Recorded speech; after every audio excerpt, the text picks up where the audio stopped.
पिछले एपिसोड में हमने देखा था कि वांग जैसे ही मॉडल रैंक के अंदर आया था वहां पर रेड बटरफ्लाई आ जाती है जो वांग से लड़ना शुरू कर देती है। वो जानना चाह रही थी कि असल में वांग उसे कैसे पहचानता है, लेकिन वांग उसे इस चीज के बारे में बताने के लिए तैयार नहीं होता। तो रेड बटरफ्लाई अपने आर्टिस्टिक कंसेप्शन की मदद से वांग के ऊपर अटैक कर डालती है जो वांग के इमोशन और उसकी मेमोरी वगैरह को रिमूव करने का काम कर रहा था। लेकिन वांग अपनी पावर का इस्तेमाल करते हुए रेड बटरफ्लाई के सभी अटैक को डिस्ट्रॉय करता है और वहां से बचकर भागने लग गया था। लेकिन तब भी रेड बटरफ्लाई उसका पीछा नहीं छोड़ती तो वांग उसी पाम टेक्निक को बनाना शुरू कर देता है जिसकी मदद से मॉडल रैम टूटा था, ताकि उसकी मदद से वो यहाँ पर रेड बटरफ्लाई को रोक सके। जिसके बाद यहाँ से ये एपिसोड शुरू होता है। तो इस एपिसोड की शुरुआत में रेड बटरफ्लाई ने जैसे इतना भयंकर पाम टेक्निक देखा था वो डर के मारे वहां से भागना शुरू कर देती है और अपनी पावर का इस्तेमाल करते हुए उस पाम टेक्निक को रोकने की कोशिश कर रही थी। लेकिन उसके सारे के सारे अटैक वहां पर डिस्ट्रॉय हो जाते हैं। पाम टेक्निक को तो कुछ हो ही नहीं रहा था। इस चीज को देखकर रेड बटरफ्लाई बहुत ज्यादा भड़क चुकी थी, तो वो वहां पर अपना बहुत ही ज्यादा आइस क्रिस्टल अटैक बना लेती है जिस वजह से जमीन के अंदर से नोकीले आइस पहाड़ निकलकर रेड बटरफ्लाई के लिए शील्ड बनाना शुरू कर देते हैं, ताकि जैसे पाम टेक्निक उसके पास आएगी तो वो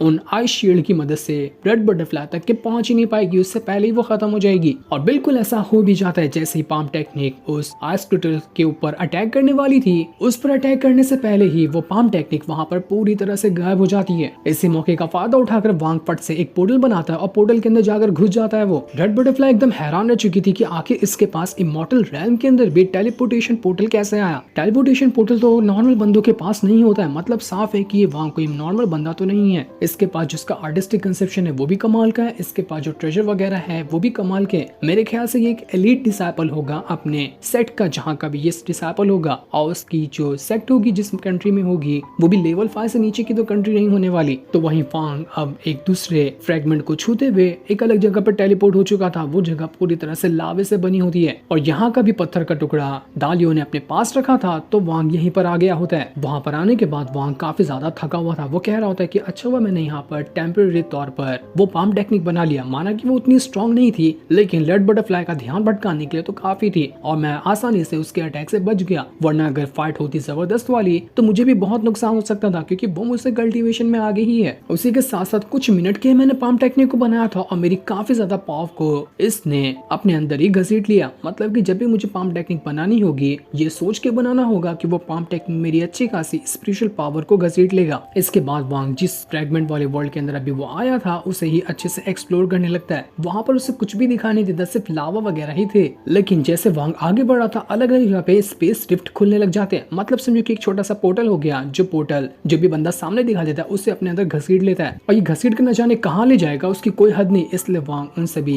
स्पेस रिफ्ट से बचने की कोशिश कर रहा था। काफी देर तक की यहाँ पर स्पेस रिफ्ट से बचने के बाद वांग एक जगह पर आता है और अपनी पावर का इस्तेमाल करते हुए चेक करने की कोशिश करता है कि यहाँ पर है क्या। उसे पता चलता है कि यहाँ पर भी तो स्वॉर्ड सेट ने एक टेलीपोर्टेशन पोर्टल बना कर रखा हुआ है जो कि उनके सेट से सीधा का सीधा यहाँ पर जो मेरे सामने गुफा दिख रही है उसके अंदर खुलता है। मतलब कि यहाँ पर कोई ना कोई तो आता ही होगा स्वॉर्ड सेट से, और यहाँ पर कोई आता है तो ये जगह कोई वीरान तो नहीं होगी, अंदर कुछ ना कुछ ऐसी चीज होगी जो कमाल की हो सकती है। इसलिए मुझे अंदर जाकर देखना चाहिए। लेकिन अब मैं इस बिल्कुल अनजान जगह पे डायरेक्ट घुसूंगा तो मुझे नहीं पता कि यहाँ पर किस तरह के खतरे हो सकते हैं। क्या पता कोई भी ऐसा खतरा आ जाए जिसके बारे में मैं बिल्कुल अनजान रहूं। तो एक काम करता हूँ, थोड़ी देर के लिए यहाँ पर चुप कर रह जाता हूँ। हो सकता है कि थोड़ी देर में स्वॉर्ड सेट से कोई यहाँ पर आ जाए, तो उसके बाद मैं आसानी से जान लूंगा कि यहाँ पर ऐसा सीक्रेट है क्या जिसकी वजह से स्वॉर्ड सेट ने यहाँ पर पोर्टल बनाया। इसलिए वांग एक जगह पर जाकर छुप जाता है और वहां पर छुपे छुपे उसे करीब 3 दिन हो चुके थे। 3 दिनों से अभी तक कि कोई वहां पर नहीं आया था। लेकिन 3 दिन बाद अचानक से वहां का पोर्टल एक्टिवेट होता है क्योंकि स्वॉर्ड सेट से 2 बंदे यहाँ पर आ रहे थे। वांग कहता है बिल्कुल वैसे ही हुआ जैसा कि मैंने सोचा था। ये लोग यहाँ पर आए हैं तो अब मैं इनका पीछा करते हुए जान लूंगा कि यहाँ पर पोर्टल बनाने का क्या ही मकसद था। 2 बंदे जो यहाँ पर आए थे वो लोग कह रहे होते हैं कि ये तो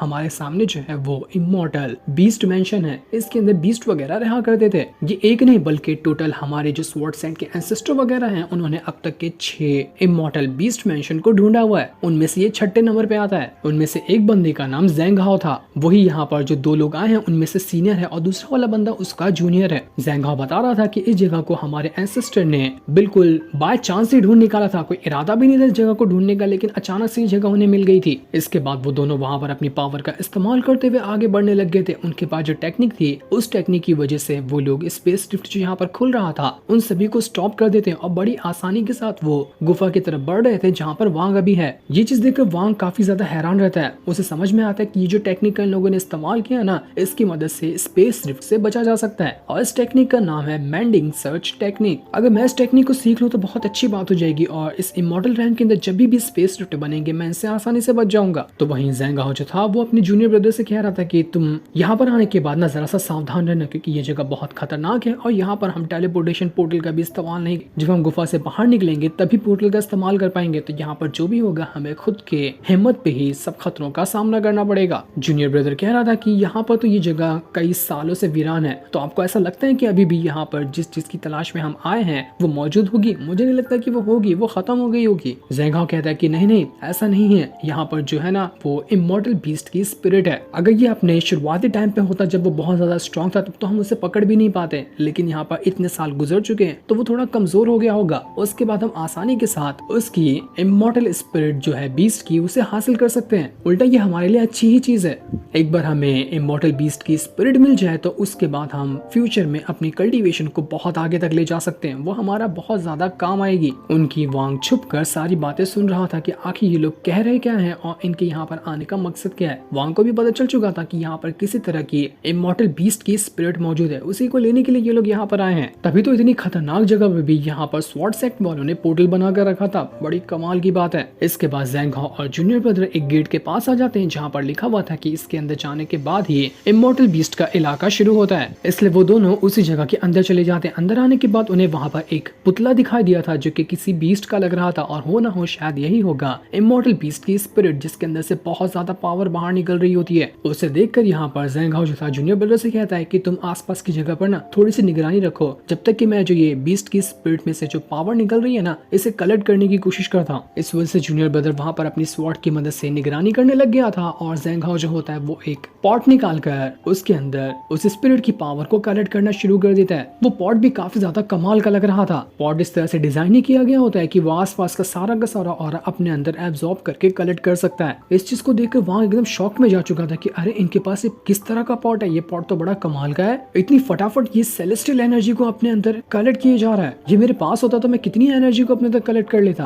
तो वहीं ज़ैंग हाओ जो होता है वो काफी ज्यादा एनर्जी को पॉट के अंदर कलेक्ट करने के बाद उसके अंदर से एक क्रिस्टल बाहर निकालता है और जूनियर ब्रदर से कह रहा था कि इस बार तो हमें बहुत ही कमाल की चीज मिली है, देखो कितना अच्छा हमें यहाँ पर क्रिस्टल मिल गया। वो जूनियर ब्रदर से कहता है कि इसके अंदर इतनी पावर है ना कि हम इससे 2 अलग अलग तरह के क्रिस्टल बना सकते हैं, तो इसे तुम अपने पास रखो, हम बाद में इसका 2 पीस बना लेंगे। लेकिन उस पॉट के अंदर अभी भी काफी ज्यादा पावर बची हुई थी जो पॉट अब ज़ैंग हाओ अपने पास ही रखने वाला था। उस पॉट को भी उसके एंसेस्टर ने ही अपने हाथों से बनाया था जो कि बहुत ही ज्यादा सेलेस्टियल पावर को अपने अंदर एब्सॉर्ब करके रख सकता है। तभी उन्हें आसपास कुछ हलचल की आवाज सुनाई देती है। इस चीज को देखकर वो घबरा जाती है कि यहाँ पर कोई आ तो नहीं रहा, आखिर की आवाज किस चीज की थी। तब आगे बढ़ते हुए उन्हें वहां पर एक स्केलेटन दिखाई देता है जिसके सर के अंदर से काफी ज्यादा ऑरा बाहर निकल रहा था। ज़ैंग हाओ जूनियर ब्रदर से कहता है कि जरा तुम जाके चेक तो करो कि आखिर ये चीज है क्या। वो जूनियर ब्रदर जो था वो थोड़ा घबरा जाता है कि मैं कैसे जाऊं, लेकिन ज़ैंग हाओ कहता है कि जाओ ना, मैं यहाँ पर तुम्हें प्रोटेक्ट करता हूँ, मैं यहाँ पर तैयार हूँ, कुछ गड़बड़ हुई तो हमला कर दूंगा मैं, तुम बेफिक्र जाओ। इसलिए वो जो जूनियर ब्रदर था वो एकदम ज्यादा डरते डरते उस स्केलेटन की तरफ बढ़ रहा था। ऐसा लग रहा था कि कोई इंसान का ही वो स्केलेटन है जो कि बहुत सालों पहले यहाँ पर मर गया होगा, लेकिन उसके सर से पावर कैसे निकल रही है इसका कोई जवाब किसी के पास नहीं था। ज़ैंग हाओ जूनियर ब्रदर से कहता है कि दूर खड़े होकर अचार डाल रहे, जाओ उसके करीब जाओ, उठा के देख उसका चेहरा कि आखिर जो पावर निकल रही है इसका कारण क्या है, जल्दी जा, यहाँ पे दूर क्यों खड़ा है तू, जाओ और फटाफट से उसका जो स्कल है ना स्केलेटन का उसे उठाकर यहाँ पर ले आ। जूनियर ब्रदर बहुत ही ज्यादा डरते डरते लेकिन आखिरकार उसने वहां पर उस स्कल को उठा लिया था जिसके अंदर से पावर निकल रही थी। ज़ैंग हाओ हैरान रहता है कि ये उसने तो इसको उठा लिया लेकिन कोई पावर नहीं निकली, तो लेकिन आखिर फिर यहाँ पर स्कल के अंदर से पावर क्या निकल रही थी, इसका वजह क्या था। तभी वो स्कल वहां पर फट जाता है और उसके अंदर से इतनी ज्यादा पावर बाहर निकली थी जिसकी कोई हद नहीं थी। उसके अंदर वही इमॉर्टल स्पिरिट जैसी कोई क्रिएचर जैसी चीज होती है जो स्कल के अंदर घुसकर उसे पावर दे रही थी। जूनियर ब्रदर और ज़ैंग हाओ दोनों हैरान कि ये चीज क्या है, लेकिन ज़ैंग हाओ कहता है कि शायद मुझे पता है कि ये चीज क्या है। ये छोटे छोटे क्रिएचर है, इन्हीं क्रिएचर को जो सेलेस्टियल बीस्ट होते हैं वो खाया करते हैं, उनका खाना है ये, जिन्हें सेलेस्टियल फूड कहा जाता है। वांग को याद आता है, अरे हाँ ये तो वही क्रिएचर है ना जो मैंने अपने मॉस्किटो बीस्ट को दिया था और उसे खाकर वो अपना ब्रेक थ्रू कर गया था। अच्छा तो मतलब उसको सेलेस्टियल फूड कहते हैं। मेरा मॉस्किटो बीस्ट तो बहुत ज्यादा तड़प रहा था, तो ठीक है मैं यहाँ पर बहुत सारे इस सेलेस्टियल फूड को कलेक्ट करके अपने मॉस्किटो बीस्ट के लिए ले जाऊंगा। लेकिन यहाँ पर एक चीज गड़बड़ी है कि जब मैं एंशिएंट गॉडलैंड में गया था तो वहाँ की स्पिरिचुअल एनर्जी उतनी ज्यादा स्ट्रांग नहीं थी, लेकिन यहाँ पर जो सेलेस्टियल एनर्जी है ना वो बहुत ज्यादा हाई लेवल की है। तो मुझे ये बिल्कुल भी नहीं पता कि ये जो सेलेस्टियल फूड है वो कहाँ से आ रहे हैं। जहाँ से भी ये आ रहे होंगे वो जगह बहुत खतरनाक हो सकती है, तो मुझे बहुत ज्यादा सावधानी यहाँ पर बरतनी पड़ेगी। तो वहीं जूनियर ब्रदर जो था वो एकदम ज्यादा हैरान था कि आखिर ये मामूली सा छोटा सा क्रिएचर इतनी ज्यादा पावर को अपने अंदर कैसे रख सकता है। जब वो स्कल फटा था ना तो मुझे लगा कि मैं तो मर गया, इतनी स्ट्रॉन्ग पावर थी उसके अंदर जिसके बारे में मैंने सोचा तक ना हो। ऐसा लग रहा है ना कि वो पावर अभी तक मेरे अंदर चढ़ गई है और वो मुझे धीरे धीरे करते हुए मार डालेगी। मैं भी उसी की तरह स्केलेटन बन जाऊंगा, मुझे बहुत डर लग रहा है। ज़ैंग हाओ से कहता है कि अरे तू इतने मामूली से क्रिएचर से डर गया, अबे तू है कैसा इंसान, छोटे से क्रिएचर से डर जाता है तू। जब तू इतना ही कार है तो तू सेक्ट में आया ही क्यों और यहाँ पर क्यों आया मेरे साथ? फिर पहले गोद में घुस गया होता ना अपनी मम्मी के। अभी तो हमें मेन चीज लेना बाकी ही है, जिस चीज के लिए हम यहाँ पर आए हैं। इसका मतलब जो पुतला इन लोगों को मिला था जिसके अंदर से पावर निकल रही थी वो ओरिजिनल इमॉर्टल बीस्ट की स्पिरिट नहीं थी। इमॉर्टल बीस्ट की स्पिरिट तो अभी बाकी है जो अभी तक उन्हें मिली तक नहीं, और उसे ही लेने के लिए यहाँ पर ये आए हैं। ज़ैंग हाओ की बात सुनकर यहाँ पर वांग को डाउट लग रहा था कि जरूर कोई ना कोई तो वजह है, तभी यहाँ पर ज़ैंग हाओ अपने जूनियर ब्रदर को फंसाने की कोशिश कर रहा है। वो उसे सिर्फ मोहरा बनाकर यहाँ पर लाया है ताकि वो इमॉर्टल बीस्ट की स्पिरिट हासिल कर ले। उसके बाद हो सकता है कि वो जूनियर ब्रदर को भी मार डालेगा। इसकी बातें मुझे सही नहीं लग रही। तो वहीं ज़ैंग हाओ और उसका जूनियर ब्रदर जैसे ही आगे बढ़ रहे थे उसे सामने एक चीज दिखाई दी थी जिसके अंदर से बहुत ज्यादा पावर बाहर निकल रही थी। उस चीज को देखकर यहाँ पर ज़ैंग हाओ एकदम ज्यादा खुश हो जाता है। वो कहता है कि अरे वाह ये तो सेलेस्टियल ट्रेजर है, ये हमारे हाथ लग गया, ये तो बहुत कमाल की चीज है। वो बड़ा ही खुश हो रहा था वहां पर।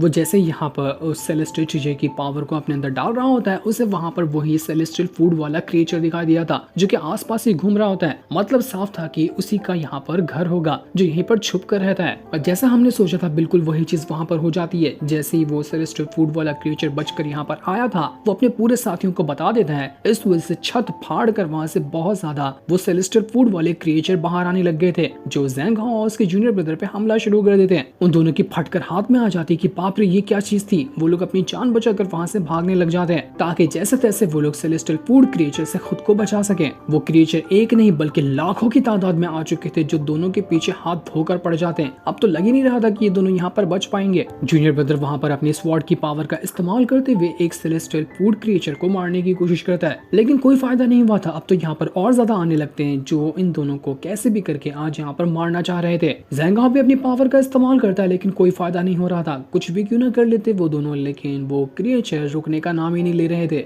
जूनियर ब्रदर एकदम हैरान था कि यहाँ पर इतने ज्यादा ये क्रिएचर कैसे आ सकते हैं, इतना तो कहीं पर भी नहीं होते, इतने अचानक से एक साथ कैसे आ गए। यहाँ पर ज़ैंग हाओ कहता है कि इनसे बचना ना बहुत ज्यादा मुश्किल है, यहाँ पर थोड़े बहुत होते तो मैं अपनी कल्टीवेशन पावर का इस्तेमाल करते हुए इन्हें रोक सकता था, लेकिन ये इतने ज्यादा है कि मैं अपनी पावर की एकदम सीमा तक की भी क्यों ना चले जाऊं कुछ नहीं कर पाऊंगा। ऐसा लग रहा है कि हम दोनों का यहाँ पर मरना तय हो चुका है। लेकिन वो अपने मन में कहता है कि मैं ऐसा तो नहीं मरने वाला, चाहे इसके लिए मुझे अपने इस जूनियर ब्रदर को कुर्बान क्यों ना करना पड़ जाए, मैं तो अपनी जान बचा कर रहूंगा। तो अब बारी आ चुकी है इसके साथ धोखा करने की। जिसके बाद ज़ैंग हाओ जो होता है वो अपनी पावर का इस्तेमाल करते हुए जूनियर ब्रदर की कल्टीवेशन पावर को अपने अंदर एब्सॉर्ब करने लग जाता है। इस वजह से ज़ैंग हाओ वहां पर अपना ब्रेक थ्रू कर चुका था और जहां वो ट्रांसफॉर्मेशन ऑफ गॉड लेवल के अर्ली स्टेज पे था वो उसके मिड स्टेज पे पहुंच गया होता है। जूनियर ब्रदर सदमे में जा चुका था कि इसने तो मुझे सामने सामने धोखा दे दिया, ये मेरे साथ ऐसा कैसे कर सकता है, मैं तो इसके साथ आया था ना, इसके ऊपर भरोसा करके आया था। ज़ैंग हाओ यहाँ पर भी नहीं रुकता। पूरी कल्टीवेशन पावर छीनने के बाद वो जूनियर ब्रदर को उठाकर सीधा का सीधा उन्हीं क्रिएचर की तरफ फेंक देता है कि जा तू मर जा, जब तक तुझे खाएंगे तब तक मैं यहाँ से निकल जाऊंगा। और ऐसा हो भी जाता है। जैसे ही यहाँ पर जूनियर ब्रदर को वो क्रिएचर खाने लग गए थे, इसी चीज का वादा उठाते हुए वो ज़ैंग हाओ जो था वहां से भाग निकलता है। काफी दूर निकल चुका था जिस वजह से उसकी जान बच जाती है। तो वहीं हम वांग को देखते हैं जो यहाँ पर इतने ज्यादा उन क्रिएचर को देखकर कह रहा था कि ऐसी अपॉर्चुनिटी ना लाइफ में एक बार मिलती है, इतने ज्यादा क्रिएचर यहाँ पर है कि मैं इन्हें अपने पास रख कर बहुत आगे तक के जा सकता हूँ। तो ये बिल्कुल बेस्ट टाइम है इन क्रिएचर को पकड़ने का, मैं इन्हें ऐसे तो नहीं जाने दूंगा। तभी उन क्रिएचर को पता चल जाता है कि यहाँ पर एक और बंदा है जो यहाँ पर छुपा हुआ था, तो वो यहाँ पर वांग के ऊपर भी हमला करने के लिए उसी की तरफ बढ़ जाते हैं। लेकिन वांग यहाँ पर कोहराम मचाने के लिए तैयार था ताकि वो एक एक को पकड़कर मार डाले और उन सबको वो कलेक्ट कर लेगा। लेकिन वांग अभी यहाँ पर उनके अटैक से कैसे बचेगा ये चीज अभी हमें नहीं दिखाई जाती। जो सीन दिखाते ही ये एपिसोड यहीं पर एंड हो जाता है। थैंक्स।